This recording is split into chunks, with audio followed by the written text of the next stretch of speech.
디도서 2장 3절 4절 제가 읽을게요. 제가 읽겠습니다. 늙은 여자로는 이와 같이 행실이 거룩하며 모함하지 말며 술의 종이 되지 아니하며 선한 것을 가르치는 자들이 되고 그들로 젊은 여자들을 교훈하되 그 남편과 자녀를 사랑하며. 아멘.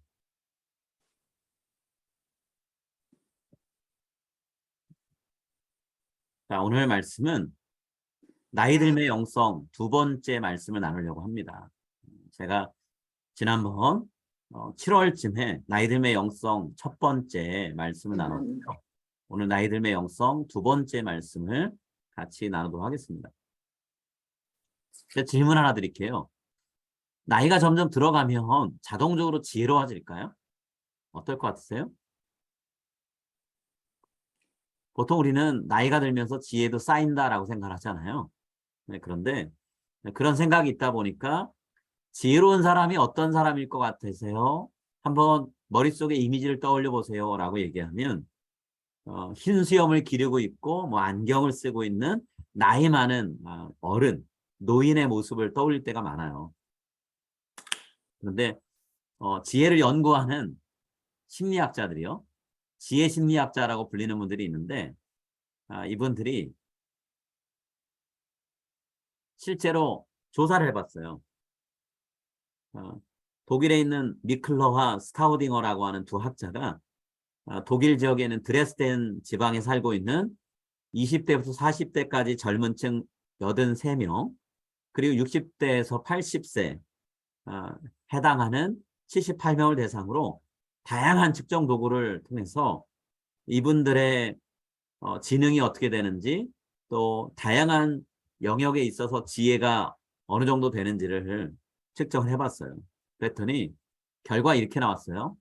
젊은 층과 노년층이 비슷하게 나온 영역도 있고요. 그런가 하면 젊은 층이 노년층보다 오히려 더 지혜롭다라고 측정이 나온 것도 많아요. 그러니까 이 결과를 보면 반드시 나이가 많아지면 지혜로워진다라고 말하기 어렵다라는 거예요. 그러니까 나이가 들므로 인해서 지혜가 자연스럽게 쌓여간다? 이건 자동적인 과정이 아니라는 거죠. 물론 나이가 많은 분들이 살면서 위기 상황을 많이 맞이했고 그 위기 상황을 넘어서는 일들을 시도들을 많이 해보셨기 때문에 젊은 사람들보다는 지혜를 많이 보일 수 있어요.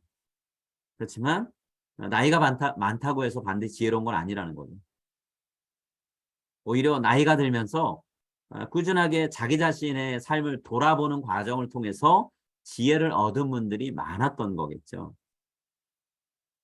오늘 본 말씀도 바울이 교회 안에 있는 나이 든 여자 성도님들, 1절과 2절은 나이 많은 남자 성도님들 향해서 주는 권면이었다면 오늘 본문의 3절 말씀, 4절 말씀에는 나이가 있는 여성도님들을 향해서 지혜로운 삶을 사십시오라고 권면하면서 주고 있는 말씀이에요.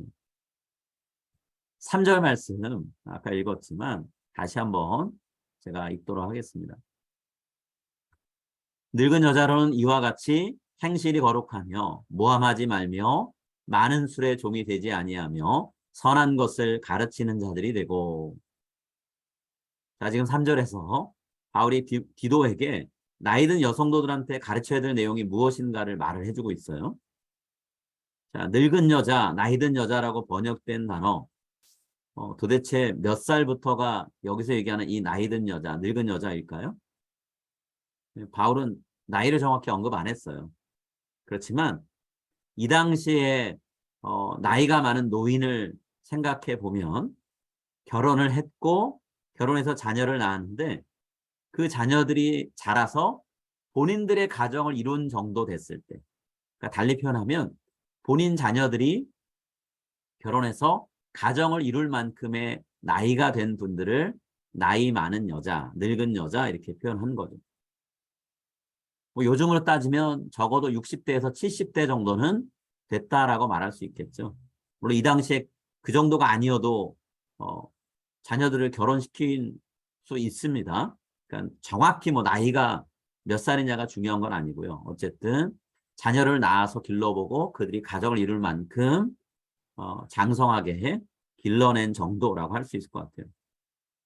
자, 바울은 이런 여성도들에게 제일 먼저 어떤 권면하나요? 거룩한 행실을 하게 하라라고 얘기하고 있어요. 거룩한 행실을 하게 하라. 자, 우리가 거룩하다 그러면 기본적으로 갖고 있는 이미지가 있죠. 근데 우리가 보통 성경에서 자주 마주치는 거룩하다라는 단어와 조금 다른 단어를 오늘 본문에서 사용하고 있어요. 보통은 하기오스라는 단어 쓰는데 오늘 본문에서는 그 단어가 아니고요. 다른 단어. 자, 히에로 프레페스라고 하는 단어를 썼어요. 히에로 프레페스. 이 말은 두 단어가 합성된 겁니다. 두 단어를 합친 거예요. 자, 어떤 단어가 합쳐졌냐면 성전이라고 하는 히에로와 여제사장 혹은 여자 예언자라고 하는 프레페스가 합쳐진 거예요.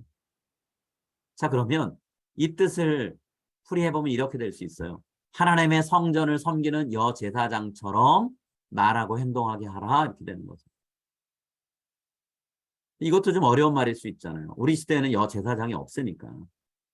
그러면 조금 더 쉽게 얘기하면 어떻게 될까요? 존경받을 만한 사람처럼 존경받을 만한 사람이 되도록 하라 이런 거예요. 말을 하고 행동하는데 다른 사람이 고개를 숙이면서 아, 이분의 말씀은 이분이 하시는 일은 우리가 존중하고 따라야지 라고 생각되게 살라는 거예요.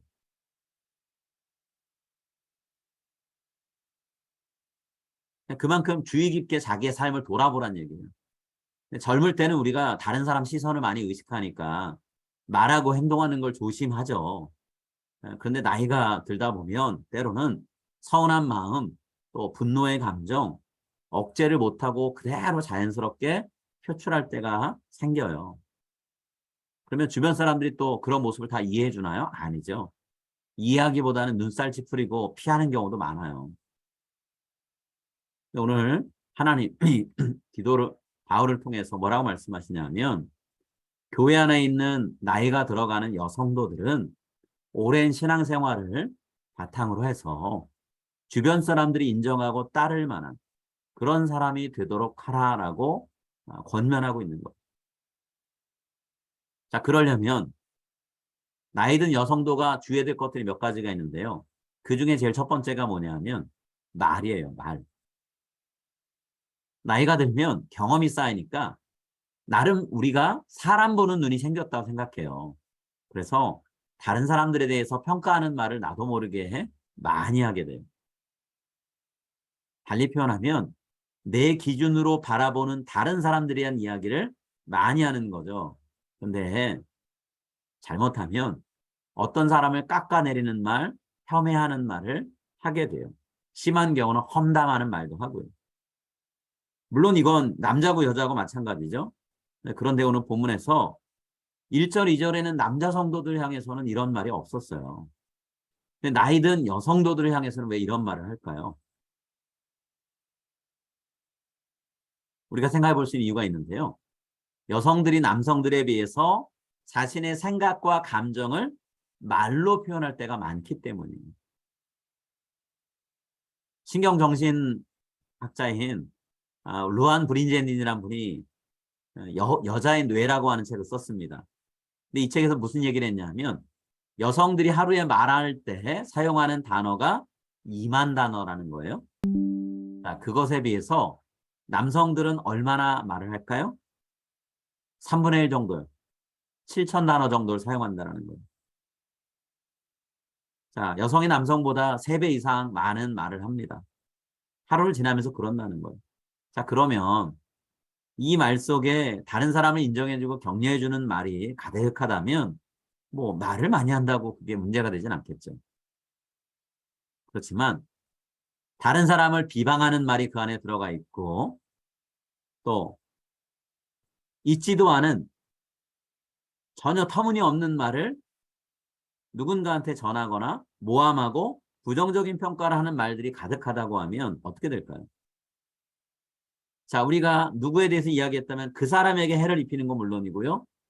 그 이야기를 듣는 사람에게도 우리는 해를 입히는 거예요. 관계를 어렵게 만들거든요. 잘 알지도 못하는 사람인데 우리로부터 험담을 듣고 비방하는 말을 듣고 모함하는 말을 듣고 깎아내린 말을 듣다 보면 그 사람이 정말 그런 사람인 것처럼 되는 거예요. 만나보지 않았고 겪어보지 않았지만 이미 그 사람에 대한 평가가 내려지는 거예요. 나쁜 사람으로 인식하게 만드는 거죠. 가끔 그런 얘기 들을 때가 있어요. 전혀 만나본 사람이 아닌데 얘기로만 듣다가 그 사람을 만났을 때 나도 모르게 그 사람을 경계하게 되고 미워하는 생각을 하게 되더라.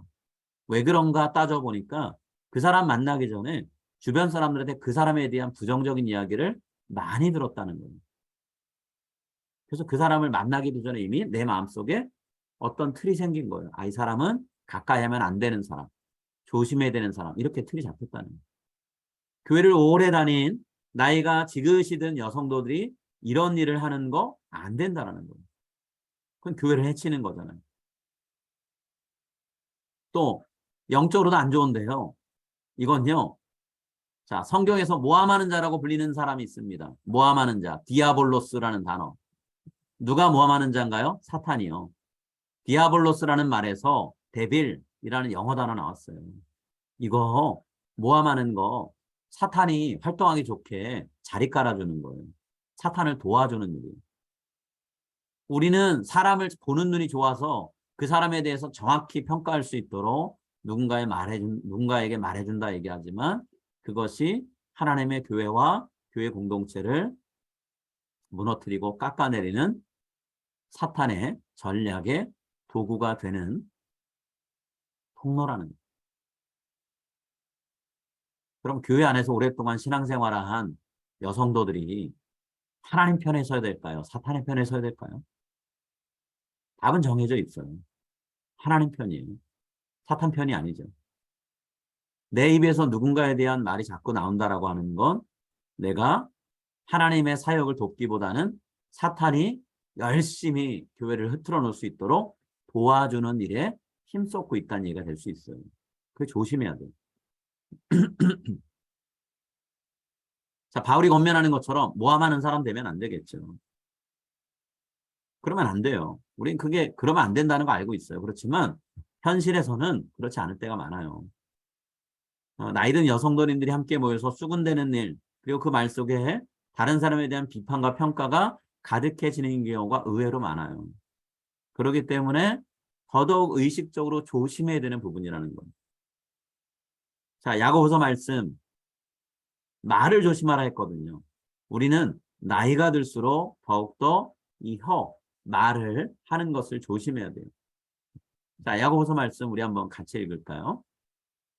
혀는 곧 불의요 불의의 세계라. 혀는 우리 지체 중에서 온몸을 더럽히고 삶의 수레바퀴를 불살하나니 그 사르는 것이 지옥불에서 나오니라. 한 입에서 찬송과 저주가 나오는도다. 내 형제들아, 이것이 마땅하지 아니하니라. 우리가 다 실수가 많으니 만일 말에 실수가 없는 자라면 곧 온전한 사람이라. 능히 온몸도 굴레 씌우리라. 자, 모함하지 말아라, 험담하지 말아라, 권면하고 난 다음에 바울이 나이든 여성도들에게 또 어떤 권면하나요? 많은 술의 종이 되지 말라라는 말씀합니다. 아마 이건 그레데 섬에 살고 있는 여성들이 특히나 술로 인한 문제를 많이 갖고 있었기 때문에 그랬을 것 같아요. 뭐 남자들은 말할 것도 없고요. 술을 왜 조심하라고 하나요? 술은 우리가 자기 자신을 제어하지 못하게 하죠. 감정과 말을 제어하지 못하게 합니다. 술에 취하면 나도 모르게 하지 않아도 될 말, 하면 안 되는 말 그냥 내뱉게 돼 있어요. 나중에 기억도 못할 말들을 하게 만든다라는 거예요. 그러면 술이 깨고 난 다음에 내가 했던 말들이 나는 기억 못하지만 들은 사람들은 다 기억하고 그걸 생각한다고 하면 나한테 도움되는 일보다 해가 되는 일일 때가 많아요. 그래서 성경이 우리의 삶을 통제하는 권한을 술에게 넘겨주지 말라 얘기하죠. 오히려 성령님께 우리의 인생을 통제하고 이끄실 수 있는 지휘권을 드려라 라고 얘기합니다. 에베소서 5장 18절 말씀에 이렇게 돼 있어요. 술 취하지 말라. 이는 방탕한 것이니 오직 성령으로 충만함을 받으라. 정말로 취할 거라면 성령으로 취하라는 거예요. 술 취하지 말고. 오늘 바울의 권면과 에베소서 말씀, 디도서와 에베소서의 말씀을 우리가 종합해서 생각해 보면 오늘 지금 우리는 성령님께 나 자신을 내어드리는 삶을 살아가고 있나요? 아니면 하나님이 원하시지 않는 일을 만드는데 취해서 살고 있나요? 술에 취하는 것뿐만 아니라 비방하는 것에 취하고 거룩하지 않은 말과 행동을 하는 거에 취하고 그럴 수 있잖아요. 거기에 집중하고 그거에 몰입하면 결국엔 그게 취한 거나 마찬가지잖아요. 우리는 하나님 말씀에 흠뻑 젖어서 살아야 되고요. 기도의 삶에 빠져서 살아야 돼요. 그래서 하나님의 인도하심을 받는 절제된 삶을 사는 우리가 다 돼야만 합니다. 우리의 마음의 소원이 여기에 있었으면 좋겠어요. 하나님, 제가 기도에 충분히 빠져드는 사람, 말씀에 깊게 빠져드는 사람 되긴 원합니다.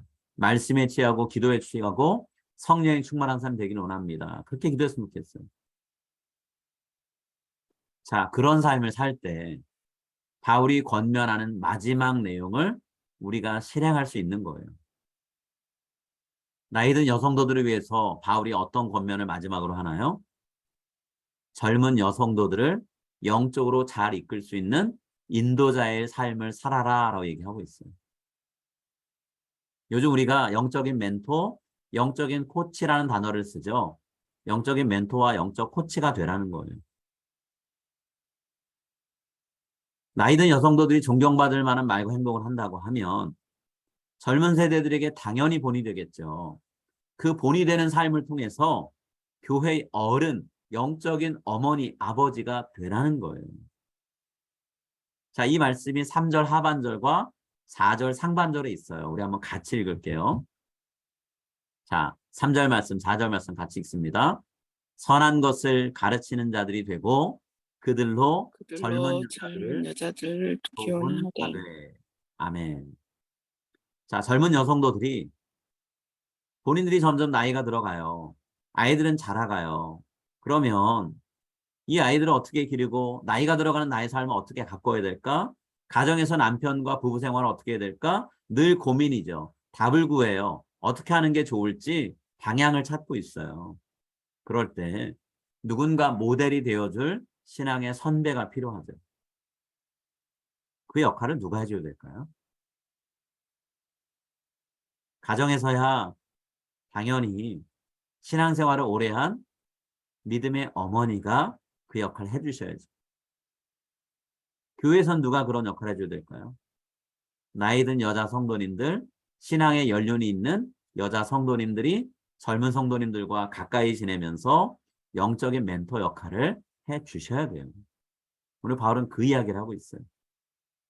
젊은 여성도들이 깊게 고민하고 있을 때 편안하게 찾아가서 저 어떻게 하면 좋을까요? 조언을 구하고 기도 부탁할 수 있는 그런 여자 어른들이 많이 필요하다라는 거예요. 오늘 바울은 그런 역할을 교회 안에 점점 연륜이 쌓여가는 우리 성도님들이 하셔야만 합니다라고 권면하고 있어요. 젊은 여성도들이 인생의 굽이굽이 어려운 일을 마주칠 때 따뜻하게 격려해주고 사랑의 말을 전해줄 누군가가 필요하잖아요. 그 말을 해주는 분이 결국엔 영적인 멘토죠. 먼저 그 길을 걸어본 연륜 있는 여자 성도님들이 그 역할을 감당해 주셔야 된다는 거예요. 그래야 젊은 여성도님들이 그 조언, 그 삶의 모범을 발판으로 삼아서 더 발전되고 아름다운 신앙인의 모습을 살아가게 될 거잖아요. 이 역할이 얼마나 중요한지, 이 역할이 얼마나 소중한지 생각하게 해주는 그런 이야기가 있어서 제가 오늘 여러분께 나누려고 그래요. 여성 멘토링의 영적 비밀이라는 책을 쓴 캐롤 브레조라는 분이요. 그 책에서 자기 인생의 첫 번째 멘토이고 그러면서도 또 가장 중요한 멘토였던 돌아가신 자기 어머니에 대한 이야기를 썼어요. 그리움과 감사의 마음을 담아서 어머니 이야기를 했는데요. 자, 그분이 쓰신 내용을 그대로 읽어드릴게요. 나는 20대가 되어서야 비로소 내 어머니 같은 분을 어머니로 모실 수 있는 행운이 누구에게나 주어지는 것이 아니라는 것을 깨달았다. 어머니와 나는 절친한 친구 사이였다. 중요한 결정을 내려야 할 때 나는 어머니께 가장 먼저 전화했다. 이 글을 쓰고 있는 지금도 어머니가 내 주장에 허점들을 조목조목 짚어주시던 목소리가 들리는 듯하다. 집안 사정 때문에 자신만의 재능을 제대로 펼쳐보지 못하셨지만 어떻게 사랑해야 하는지는 내게 제대로 보여주셨다. 어머니는 아버지를 무척이나 사랑하셔서 그 사랑이 어린 시절 내 마음에 깊은 인상을 남겼다. 두 분은 항상 손을 잡고 다니셨다. 어머니는 아버지와 함께 자신의 생각과 경험을 나누기를 원하셨다. 그리고 우리에게는 늘 아버지에 대해서 좋은 말씀만 하셨다. 그런데 내 결혼식을 앞둔 어느 날 어머니와 내가 차를 타고 부케를 주문하러 가는 길에 어머니가 이전에 들어보지 못한 뜻밖의 말씀을 하셨다. 얘야, 캐롤, 네 아빠도 사실은 완벽한 사람은 아니란다. 그 말씀하신 어머니를 쳐다보며 나는 웃음을 터뜨렸습니다. 그럼요. 엄마 남편 윌리엄 성자도요. 결코 완벽하지 않아요. 캐롤, 농담이 아니야. 네 아빠랑 나도 결혼 생활 시작할 때 사사건건 의견 차이 때문에 심하게 갈등을 겪었어. 나는 도대체 이때 어머니가 무슨 말씀하시는지 도저히 감이 잡히지 않아서 그저 어머니 얼굴을 멀뚱멀뚱 쳐다보기만 했다. 부모님이 심각하게 다투시는 걸 어릴 때 딱 한 번 본 적이 있다. 그때도 언니와 나를 할머니 댁에 보내놓고 두 분이 해변으로 여행을 다녀오시고 나서 그 문제가 깨끗이 해결되었다. 그래서 나는 어머니가 아버지가 완벽하지 않다라는 이야기를 하는 것이 또 어머니가 그렇게 아버지에 대해서 이전에 들어보지 못한 좋지 않은 이야기 하는 것을 이해할 수 없었다. 어머니는 내가 무슨 생각하는지 아시는지 모르는지 어쨌든 말을 이어가셨다. 사람들은 중대한 의견 차이를 가지고 결혼한다는 걸 네가 알고 결혼했으면 좋겠구나. 네가 우리 신혼 시절을 보지 못했잖아. 네 아빠랑 다투고 나서 화가 머리끝까지 나면 나는 무작정 집을 나와서 몇 시간이고 마음이 진정될 때까지 차를 몰고 돌아다니곤 했어. 이 말을 하시는 어머니의 말투에서 마치 유쾌한 기억을 떠올리는 말투가 섞여 있는 것 같았다. 엄마나 나나 둘 다 감정의 기복이 있는 편이라 때때로 심하게 화를 낸다. 우리 두 사람 모두 사랑하는 사람들에게 상처를 주지 않으면서 화를 식힐 수 있는 방법을 찾아야만 했다. 나는 그 옛날 어머니가 구식 쉐비를 타고 동네를 씩씩거리면서 몇 번이고 돌았을 모습을 머릿속에 떠올리면서 웃음이 나오는 걸 참았다. 캐롤, 너랑 마크도 언젠간 싸우게 될 거야. 다툼을 피할 순 없어. 나나 네 아빠가 순탄한 결혼 생활만 했을 거라고 생각하지 마. 그렇지만 우린 사랑하는 법을 터득했어. 너도 다툼이 있을 때 합리적으로 잘 처리하는 방법을 배워야 할 거야. 그 말씀을 듣고 몇 주 후에 나는 마크와 결혼했다. 그리고 마크에게 실망하는 일이 있을 때마다 어머니처럼 나도 차 열쇠를 가지고 쿵쿵거리면서 아파트를 나와서 화가 가라앉을 때까지 운전을 했다. 어머니의 말씀처럼 남편에게 말로 닿을 수 없을 정도로 실망하고서도 여전히 그를 사랑할 수 있는 법을 배웠다. 상처 주는 말을 내뱉지 않으려면 잠시 산책을 해야 될 때도 있었고 단시간 혹은 장시간 운전을 해야 된다는 것도 배웠다. 또 상처를 주었을 때 어떻게 용서를 구해야 되는지도 배웠다. 어머니가 돌아가신 밤 아버지가 어머니의 손을 잡고 자신의 괴로운 심경을 토로하는 것을 보며 언니와 나는 많이 울었다. 아버지는 이런 말씀을 계속 그날 되풀이하셨다. 너희들은 모른다. 너희 엄마가 얼마나 현명한 여자였는지 너희는 절대 모를 거야. 오늘날까지도 아버지는 당신의 아내 낸시와 사랑에 빠져 계신다. 그리고 어머니는 돌아가셔서까지도 나를 계속해서 멘토링 해주신다. 여러분 이야기는요. 돌아가신 어머니가 딸에게 얼마나 깊은 가르침을 주었는가를 알려주고요. 신앙의 선배, 인생의 선배로서 얼마나 저의 가는 길에 자신의 경험을 통해서 귀한 것들을 남겨주었는가를 볼 수 있는데요. 오늘 이 자리에 계시는, 이 자리에 오신 우리 모든 여성분들이 오늘 이 책, 여성 멘토링의 영적 비밀이라는 책 저자가 어머니를 귀한 삶의 또 신앙의 멘토로 만났던 것처럼 그런 영적인 멘토가 되어주시기를 간절히 기도합니다. 그래서 같은 자리에 있지 않고 우리는 그들과 멀리 떨어져 있는다 하더라도 우리의 멘토링의 영향력이 우리 인생의 후배들, 신앙의 후배들의 삶에 오랫도록 남을 수 있는 그런 흔적, 여운을 남길 수 있기를 간절히 소망합니다. 바울이 디도를 통해서 여성도들에게 권면한 것처럼 나이가 들수록 영성이 더 깊어지고 지혜가 많아지는 여러분의 앞으로의 삶이 되시기를 간절히 바라고 또한 하나님의 마음을 담아서 하나님의 이름으로 여러분을 축복합니다.